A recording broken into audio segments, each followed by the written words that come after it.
ஆரோக்கியம் பாஸ்கராதிச்சேது ஸ்ரீயமிச்சேது ஹுதாசனாத் சங்கராத் ஞானமன்பிச்சேத் மோக்ஷமிச்சேத் ஜனார்தனாத்.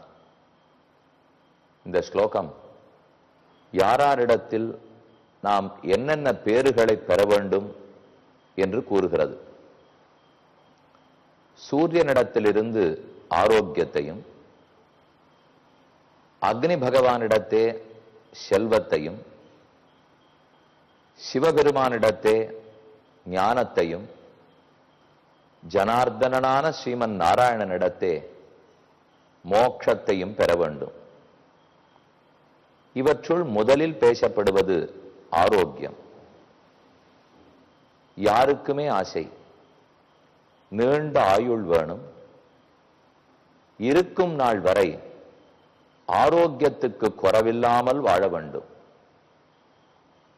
ஆரோக்கியமாக இருக்க நோய் நொடியற்று இருக்க வேண்டும். ரோகம் கூடாது. கொன்னு உயிருண்ணும் விஷாதி பகை பசி தீயனவெல்லாம் நின்னிவ் உலகில் கடிவான் நேமிப்பிரான் தமறு போந்தார் என்று நம்மாழ்வாருடைய பாடல். கொன்று உயிருண்ணும் விஷாதி, வியாதி நோய். நோய்வாய்ப்பட்டால் அது மெதுமெதுவே நம்மை அரித்து விடுகிறது. நோய்களை போக்கும் மருந்து, நோயை போக்கும் மருத்துவர், இவையெல்லாம் யார், எது? நிர்வாணம் பேஷஜம் பிஷக்கு என்று விஷ்ணு சஹஸ்ரநாமம். பேஷஜம் மருந்து, பிஷக்கு மருத்துவர். இரண்டுமே பகவான் தான். மருந்தும் அவனே, மருத்துவனும் அவனே.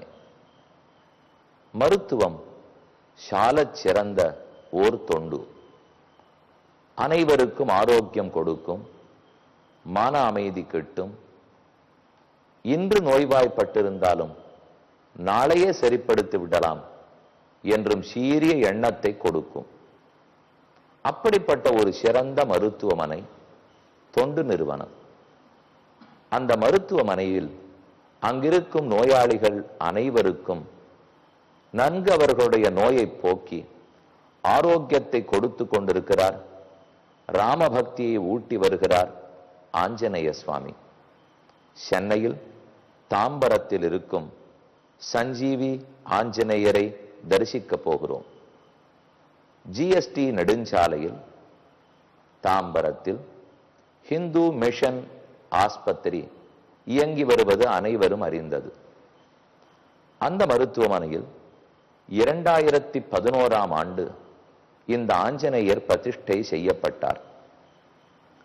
45ஆம் பட்டம் அழகிய சிங்கர் சுவாமி எழுந்தருளி இருந்து கோயிலுக்கு சம்புரோக்ஷணத்தை செய்வித்தார்.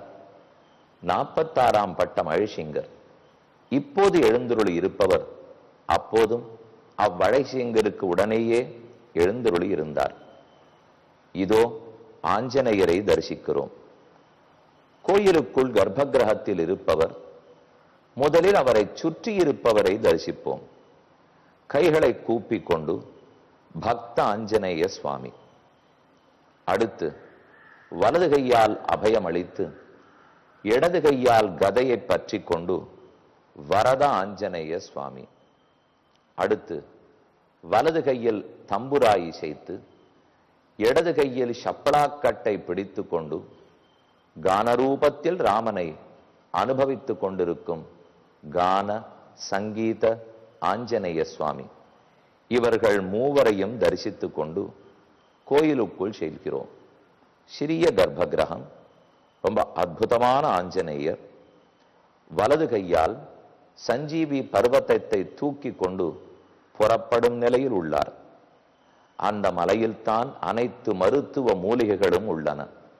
சந்தானகரணி, விஷல்யகரணி, இது முதலான மூலிகைகள் அனைத்து நோய்களையும் போக்க வல்லவை. அந்த நாளில்தான் ஆரோக்கியத்துக்கு எவ்வளவு இயற்கையான வைத்தியம் இருந்தது. அது அத்தனையும் தான் இந்த மூலிகையிலே அடக்கம். தன் இடது கையில் கதையை பிடித்து கொண்டு ஆகாயத்தை நோக்கி தாவும் திருக்கோலத்தில் ஆஞ்சநேயர் உள்ளார். இதோ அவருக்கு மேலே ராமன், சீதை, லக்ஷ்மணன். அங்கும் அவர்களை வணங்கி கொண்டு மண்டியிட்ட திருக்கோலத்தில் கைகளை கூப்பிக் கொண்டு ஆஞ்சநேயர் எழுந்தருளி உள்ளார். அந்த ராமனின் திருவடியாகவே மூலவர் ஆஞ்சநேய சுவாமி. இதோ அதே திருக்கோலத்தில் உற்சவர் ஆஞ்சநேயர் உள்ளார். சஞ்சீவி பர்வதத்தை தூக்கி கொண்டு புறப்படுகிறார். கதையை பற்றி இருக்கிறார். இந்த ஆஞ்சநேயருடைய அனுகிரகத்தாலே இங்கிருக்கும் அனைவருக்கும் புத்தி, பலம், யசஸ், தைரியம், வாக் சாதுரியம், அனைத்துக்கும் மேலே ஆரோகதா, ரோகமற்றிருக்கும் தன்மை, ஆரோக்கியத்தையும் ஆயுளையும், அதே போல வைத்திய சாஸ்திரத்தின்படி நோயாளிகளுக்கு மருத்துவத்தையும் ஆஞ்சநேயர் அனுகிரகத்தாலேயே இங்கிருக்கும் மருத்துவர்களெல்லாம் செய்கிறார்கள். நோயாளிகளாக இருக்கட்டும் அல்லது டாக்டர்களாக இருக்கட்டும், மருத்துவமனையை நடத்துபவர்களாக இருக்கட்டும், இவரை வணங்கித்தான் மேற்கொண்டு அனைத்தையும் செய்கிறார்கள். ராமன் ரட்சிக்க வேண்டும், ஹனுமான் ஆயுளையும் ஆரோக்கியத்தையும் கொடுக்க வேண்டும். இவ்வாஞ்சநேயரை தரிசித்துக் கொண்டு இனி யுத்த காண்டத்தின் அடுத்த சர்க்கத்தை அடைகிறோம். 44வது சர்க்கம். இரவு பொழுதில் பெரும் சண்டை மூழ்கிறது. இந்த சர்க்கத்தின் இறுதியில் தான் இந்திரஜித்து மாயை யுத்தம் பண்ணத் தொடங்கி ராமனையும் இலக்குவனையும் நாகபாசத்தாலே கட்ட முற்படுகிறான். இனி அடுத்த 6 சர்க்கங்கள் அவர்கள் நாகபாசத்தால் கட்டப்பட்டது. இந்திரஜித்து ஜெயித்து விட்டோம்னு இருமாப்பு கொண்டது. சீதையை கூட்டி வந்து மயங்கி இருந்த ராமலக்ஷ்மணர்களை காட்டி இறந்தே போனார்கள் என்று பயப்படுத்தியது. பின்னால் கருடனே வந்து நாகங்களையெல்லாம் விடுவித்து ராமன் லக்ஷ்மணன் இருவரும் மயக்கம் தெளிந்து எழுந்தது. இவற்றைத்தான் பார்க்க போகிறோம். அதில் 44வது சர்க்கம். யுத்ததாமேவ தேஷாந்து ததா வானர ரக்ஷசாம் ரவிரஸ்தங்கதோ ராத்திரி பிரவருத்தா பிராணஹாரிணி. சூரியன் அஸ்தமித்தான். இரவு பொழுது வந்தது. அனைவருக்கும் பயம். ஓர்புறம் அரக்கர்களுக்கு தெம்பு, ரஜனீச்சரர்கள் அவர்களுக்கு பெயர். இரவில் தான் அவர்களுக்கு பலம். ஆனாலும் இந்த குரங்குகளுக்கும் இரவில் நன்னாக தெரியுமே. சாமான்யமா நாம எங்க குரங்குகளை கண்டாலும் இரவு பொழுதில் அந்த இடத்தில் இருக்க மாட்டார்கள். அது பிருந்தாவனமா இருக்கட்டும், அதுல இருக்கிற சேவா குஞ்சா இருக்கட்டும், எங்க பார்த்தாலும் இரவு பொழுதில் நடமாட்டம் குரங்குகள் பார்க்க முடியாது, ஓய்வெடுப்பர்கள். ஆனா இங்கு வந்திருக்கும் குரங்குகள் சாமானிய சாதி அல்லவே, தேவர்களன்னோ பிறந்திருக்கிறார்கள். அதனால மிக்க பலம். ஹத தாரய சைஹேதி கதம் வித்ரவசீதி ச ஏவம் சுதுமுல சப்தா தஸ்மின் சைன்யேதி சுஷ்ருவே. ஒத்தருக்கொத்தர் மெதுவே கண் பார்வை மயங்கிற்று. இரவு பொழுது தெரியவில்லை. ஆனால் மின்மினி பூச்சி மின்னுவது போன்ற கண், அது கொண்டே வானரர்கள் பார்த்தார்கள். எப்படியும் அரக்கர்களுக்கு தந்தெரியும். ஓடாதே நில் கோழையே, இதோ கொன்றுவிடு, இதோ குத்து, இதோ கடித்து உமிழ் என்கிற சொற்களே நிரம்ப கேட்டன. வானரர்கள் எல்லாம் ராட்சசர்களுடைய சேனைக்குள் புகுந்து கலக்கினர். வானரா பலினோ யுத்தே அக்ஷோபயன் ராட்சசீன் சமும் திருஷ்யாதிருஷ்யானி ரக்ஷாம்சி பிரவராணி நிஜக்னது லக்ஷ்மணச்சாபி ராமச்ச சௌரி சரைர் ஆசீபிஷோபமைகி. ராமனும் இலக்குவனும் சேர்ந்து இரவு பொழுதில் நாம் குரங்குகளை நன்றாக காப்பாற்ற வேண்டும். அவர்களுக்கோ பலம் குன்றி இருக்கும், அரக்கர்களோ மாயை போர் செய்வார்கள். அதனால நாம தான் காத்து கொடுக்க வேண்டும் என்று ஜாகரூகர்களாய் தம்ப பாதுகாத்தனர். எங்கும் ஒலி பெருகிற்று. இரவு பொழுதில் ஒளி குறைந்தது, ஒலி ஏறித்து. ததோ பேரி மிருதங்கானாம் பணவானாஞ்ச நிஸ்வனஹ சங்கனேபி ஸ்வனோன்னிஸ்ரஹ சம்பபூவ அத்புதோபமஹ. பறையறிவித்தல், முரசுகளை அறிவித்தல், நீண்ட காளைகள் சங்கங்களை ஊதுதல், இந்த ஒலிகளாலே ஆகாசமே நிரம்பித்து. தேஷாம் ராமஹா ஷரை ஷட்பிகி ஷட்ஜகான நிஷாச்சரான். குரங்குகளை மிகவும் நலிந்த 6 அரக்கர்களை 6 அம்புகளால் ராமன் அழித்தான். ஏத்வன்னிய ராட்சசா வீரா ராமஸ்ய அபிமுகே ஸ்திதாக. ஒரு பெருங்கடலை கலக்குமா போலே ராமன் முன்னே நின்ன அரக்க கடலே அழியத் தொடங்கித்து. இந்திரஜித்தும் அங்கதனும் போரிட்டனர். அங்கதன் ஓரளவு இந்திரஜித்தை ஜெயித்து விட்டான்.